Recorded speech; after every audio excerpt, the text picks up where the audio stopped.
Hello, folks. How you doing? I'm not sure if I'm that famous, but it's nice to get an introduction saying that most people have met me. How many people have met me? I can just about see hands. There's a few hands. Good. So I'm old. I've been working in games for about 20 years. And Dylan was talking about 1992 and the internet. I had my first dial-up modem in 1984. Apple IIe. I was playing online games back then, a game called Shades, which was a text-based adventure. I'm not going to try and explain that to you.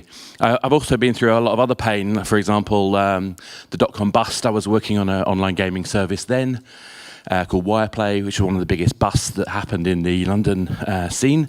I think they lost £137 million. Nothing much there. But what I'm also saying is, essentially, this is not new. This is not a new phenomenon. We've got a fantastic chance to change the world. And what I found really fascinating is all the work that I was doing on the online gaming side turns out to still be relevant. When I was working at 3, a mobile operator in the UK, we found that all of the same lessons that we learned while we were doing online gaming back in 98 were still applicable. When I was working with Sony on PlayStation Home, we found, again, all the same lessons we found were still working. Same thing applies when I started working with Unity and I started consulting on monetization of free-to-play games. The same lessons essentially keep coming back. And it basically comes down to being about the game. So this is not, it's very easy to talk about cryptocurrency for other people. I'm not particularly worried about cryptocurrency itself. I know if you're going to raise your token, you want to have people to use your tokens, you want them to use your money. I'm not really caring about that, and frankly, most of the people who will play your game won't care either. Now, the reason why they won't care is because they want to play games. And a lot of the talks I've heard have been people talking about this great technology and how we can use it, and how we can apply it, and how we can create ownership, all of which is brilliant stuff. But I want to remind you, if you're going to make a game, let's make a game. There are a lot of brilliant things we know about. Obviously, we can create unique digital items. This is obviously groundbreaking and amazing and astounding, and I think we've had lots of people talking about why that's interesting. Decentralized authentication, fantastic. Why we don't need to have one database that we can actually have objects transferring between experiences. We can take players' accounts and move them around because there's not an account anymore. It's all tokenized wallets and stuff like that. And the pending history, rules, changes to those objects, and how we can then use that to be creative and interesting and create true games that we haven't imagined before. Again, superbly important. But then we hit this kind of problem where we are right now. The experience is frankly terrible. For most players, the idea of having to go through the process of setting up a wallet, and we all know this, is it's an awfully cumbersome experience. Put this into context with mobile gaming. If you spend more than 5 seconds explaining what the game is about, guess what people do? Anyone want to guess? They stop playing. Of course they stop playing, because there is an infinite supply of content out there they could be doing that doesn't waste their time. Oh, and by the way, what happens when you put a paywall in a mobile game? Anyone? They don't play. They don't play at all. Because why would they? There's an infinite supply of content out there for them to play that doesn't need them to go through the burden of buying something. Now, I'm not saying that this is all a huge problem and unsolvable. I'm just saying let's remind ourselves about gameplay. We also have to think about smart contracts. I'm a massive, massive fan of what we can do with smart contracts. I think it's going to be utterly astounding. But how smart is a smart contract? It can't deal with ambiguity. If somebody finds an exploit to the way your smart contract works, guess what's going to happen? Everybody's going to do it. How much of your gameplay is left if that mechanism is broken? Anyone? None, because everyone's breaking it. So, we've got to think very carefully. Now, some of you may know, I think Tony's in the room, I think I can see him. We worked on Reality Clash. Tony's the guy behind Reality Clash, the game. I was working on the design side of that. We had a slight snag. The white paper promises that you'll be able to buy assets with the Reality Clash coins. But it's a mobile game. Doing AR, well, kind of a VR experience within AR. You come and ask for a demo later, we'll show you. And it's a first-person shooter, and it's location. And obviously we want to use Apple and Google. And anyone think Apple likes blockchain? No.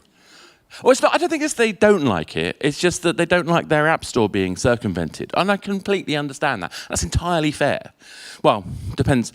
Having been somebody who has run an app store, allegedly the free platform was the most successful per user revenue in the world back in 2006. We were something like 9 times the revenue per user of any operator in Europe, because we were using techniques which are commonplace now, things like life cycle pricing, things like actually having the ability to rent something. Actually rent was a complete failure, by the way, at the time. I'll bore you if you ever want to drink beer with me about why, and why that was also an incredibly important lesson. But the key point I'm trying to get here is be very careful what you promise, because you could actually be sending yourself down a cul-de-sac which forces your design to break the moment you touch a store. So think about that. Think about what that means. In our case, we had to find a way to make it possible to create critical mass so that people would go gather in areas and play with each other, unlock weapons over time, and still want to spend our tokens on our trading platform and buy guns that they could then use in the game. Not an easy conundrum, and we still, to be absolutely honest, until the game is launched, we won't know if Apple will say yes. But we think there are enough precedents that they will. So understanding the app stores are not currently our friends is vital. Now, obviously, it's not just about mobile. There are successful experiences on Steam and other platforms, and you don't necessarily have to have a barrier, particularly if you're using HTML5 or some other method to play games. But it is still important to think these are currently the best distribution methods on the planet. And if we ignore them, we do so at our peril. So learning to play nice with them is going to be important. And it's also a fundamental question. Obviously here we know we want to do blockchain games, fantastic. But why? How many of you sit and stop and think, why is blockchain the right solution for this game? That's actually something we don't do enough of. Because it should be about creating an experience that players love. And blockchain should be a solution to a problem, not the starting point. I've actually stolen some of these. I can't actually remember. I do apologize to whoever created these lists of bullet points, because I can't remember where I got the source from. But if you think about those elements, if you don't stick at least half a dozen of those, well, maybe 4 of them you could get away with. Why are you doing it? You could probably do it more easily in a database. Why do that?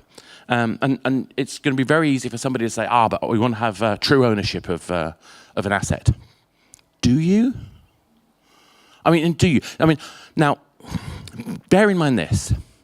How many years of AAA game companies hated the secondary market of people being able to resell their games? The AAA market didn't realize how good they had it. Because having a secondary market meant that they could actually have higher prices for the game, because players would be more willing to spend that money in the expectation that they could, although they probably wouldn't, but they could sell that game again. So that has been decades of people not understanding that the secondary market is good for them. And we're coming along and saying, it's fine, we're going to do true ownership. We haven't convinced people of why ownership helps the developer enough. If I sell you a weapon, what's the value in it for the developer to use that weapon in their game? Why are you thinking about that? Are you thinking about why you can encourage those other people to use your tokens in their experience and what's in it for them, and why that will make their business more successful? And more importantly, why the players who are playing that game, not just yours, but that game, will also care? What makes it special? So obviously we can look at digital assets. There are a whole bunch of people out there, many of you in the room, who are looking at how to make this common digital asset thing work. And some of them are doing, Kish is in the corner there, creating this idea of a virtual world where people can come and play multiple experiences. Feels very similar to what we were trying to do in PlayStation Home back in the day. So there's definitely something in it with wax and OP skins and all that sort of thing. There's clearly a lot of opportunity for people who want customization, who want to be able to take objects they own into multiple games. There's clearly a demand for that. But it's not just about convincing the player that they should own it. They already think they do, as we heard earlier. But it's actually about convincing the developer that there's a business model there for them too. I actually think there's a huge amount of success already. We've seen the start of use of digital game economies using crypto, Genesis arguably. There's a whole bunch of others. The idea of being able to create assets in-game which are locked and are owned and usable and transferable without having to require the game database to handle that, again, is fascinating. But again, if they're not multiple parties who are going to use those resources, how is that something that's benefited by being on the blockchain? How is that something where the transactional overhead required on the user becomes a good thing? Are you thinking about the user experience when you do it? Of course, we're in the Java days of blockchain games. In the early Java days, we had some incredibly terrible games, but they were necessary because we didn't know why people would spend time on a phone. And it turns out they've got to have something to do when they're sat on the toilet. Oh, I thought it was worth a laugh. Oh, well, maybe not. But it's true. It's actually true. So much time is spent in those cast-off moments. Now, I don't know what the use case is going to be for the game in 20 years' time. Maybe like Darren was talking about with the EVE Online of blockchain. But I do believe that it's going to be, at its heart, thinking about where the economy works between games. How many people have actually worked on balancing an economy in a single game? Hands up? Yeah. A few of us. How many have worked on balancing that same economy across multiple games? We have, two. Right, so I need to talk to you over beer because that seems to me like problem squared in terms of difficulty. And I have enough trouble trying to make it work in one game. So, this is the kind of point I'm trying to get across. Now, pay to earn, I think that's interesting. I'm going to challenge it later. Who thinks it's a good idea for players to earn something while playing? Hands up. A few of you. Okay, less than I thought. I thought I'd see more hands up for that. Again, we'll come back to that. Now, evolving assets. I mean, actually genuinely think this is really fascinating. This idea that we can take an asset.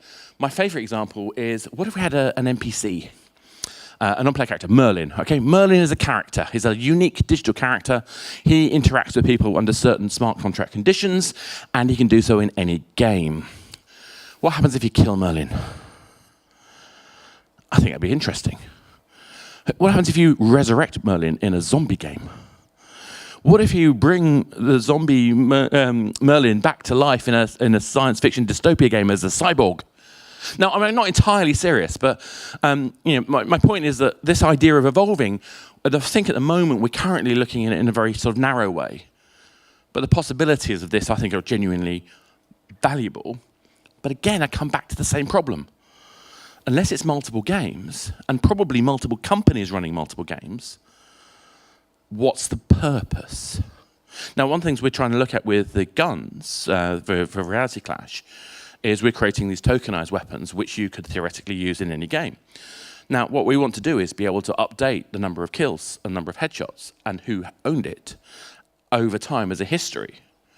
And if you use that game in a session with the person who originally owned it, what could we do with that?